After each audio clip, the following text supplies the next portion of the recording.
When two African-American athletes raised glove-clenched fists from the podium at the Mexico City Olympics in '68, they were banned for life, but they changed the face of sport and society forever. Now, and with some strong language, BBC4 meets those athletes and examines the story of the Black Power Salute.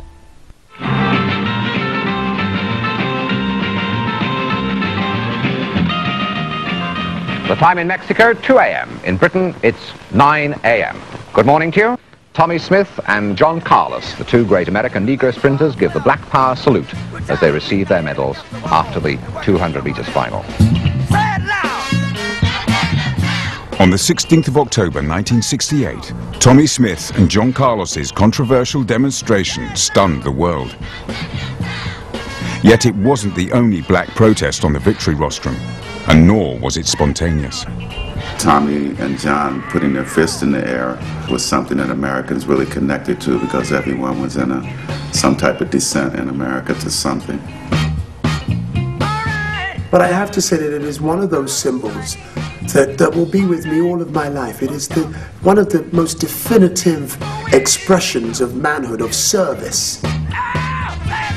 The world in which we live cries out for heroes. We need heroes now as much as we ever did. I hope that if the occasion ever arose, that I could show even a fraction of the kind of courage that those guys showed. This is the untold story of the people and the organization behind the stands, and of the man who tried to stop them. They should support the Olympic movement.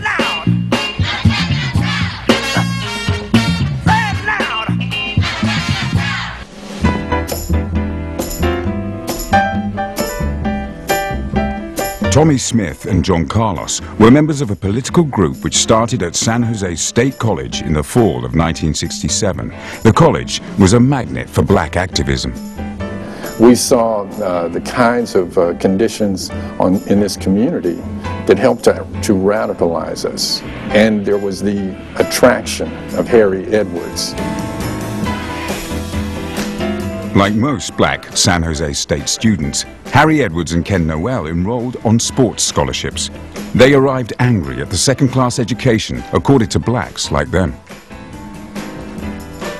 I brought with me a lot of the distrust of institutions that had really been inculcated during the 3 years that I spent at East St. Louis Senior High School. So when I saw any degree of racism, discrimination, a flag went up, and I automatically began to raise questions, raise issues.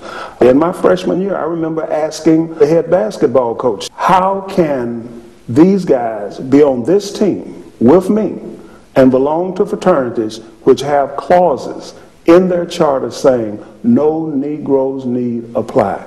And his response was, you know, I never needed a fraternity. And I said, that's not what I asked you.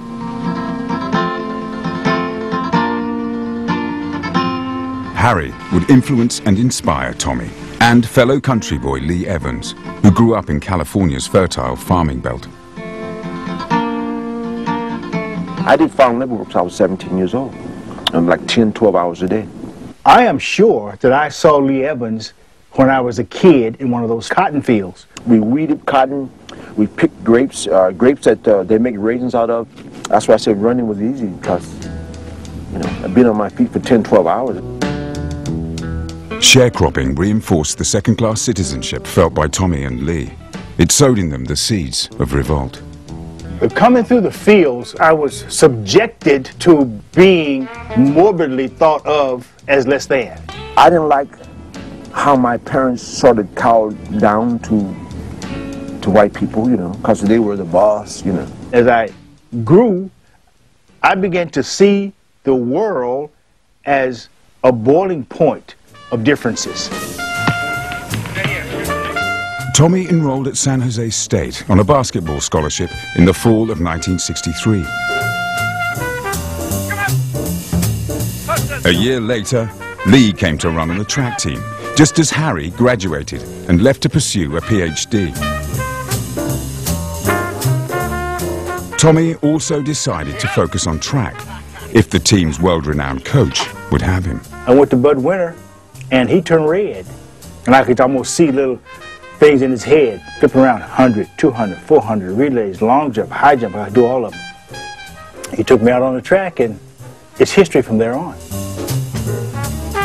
Tommy and Lee provided the foundation for what would soon become the world-famous Speed City team. I knew that he had very successful sprinters, but plus he was recruiting me too, you know. Yeah, they sent me letters, and he sent Tommy to talk to me. Well, Bud Winter had always been, from anybody who was around the scene, the #1 sprint coach in the world. But it was not until Tommy came, and then sprinters began to come afterwards, that the Speed City aspect developed, where there was a sort of avalanche of the top sprinters in the country and the world there. Smith begins to pour it on and forges to the front. He literally flies toward the tape, winning in near record time, just 0.3 of a second off his world mark. By 1965, Tommy was arguably the fastest man on earth. As his reputation flourished, fellow athlete Linda Huey became more than a fan. We started seeing each other, and lasted for about a year. He was very secretive. He didn't want anybody to know that we were involved, we were dating. We saw each other behind closed doors, either at my apartment or at his apartment.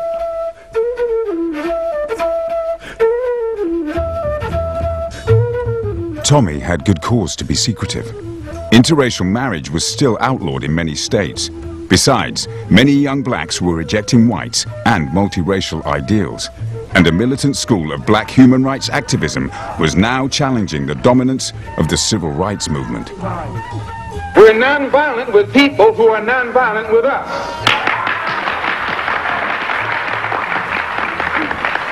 But we are not nonviolent with anyone who is violent with us. Malcolm X altered the mindset of many young blacks. I am the greatest. Most notably, a charismatic young boxer whom he persuaded to join the separatist Nation of Islam.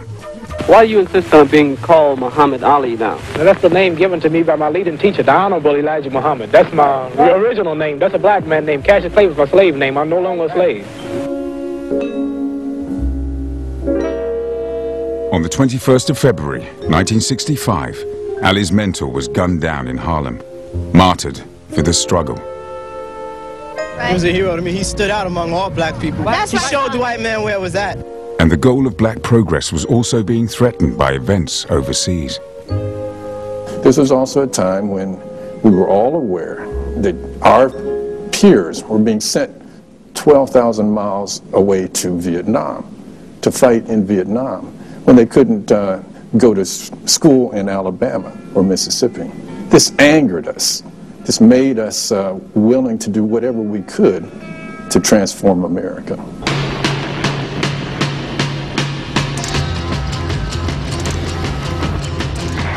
Tommy served his country by enlisting in the Reserve Officer Training Corps. By contrast, in April 1967, outspoken world heavyweight boxing champion Muhammad Ali was drafted into the U.S. military. Mr. Muhammad Ali has just refused to be inducted into the United States Armed Forces. Notification of his refusal is being made to the United States Attorney. Muhammad Ali was the godfather of this generation. I don't see why me and other so-called Negroes go 10,000 miles to drop bombs and bullets on other innocent brown people who's never bothered us.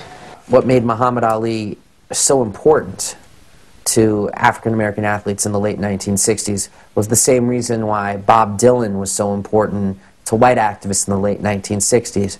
It was that they seemed to have done it already. You know, they were ahead of the curve. Ali's principled stand inspired militant black students at San Jose State.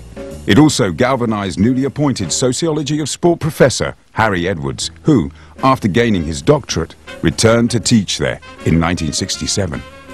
What I was doing in the classes was pointing out that sport inevitably recapitulates society.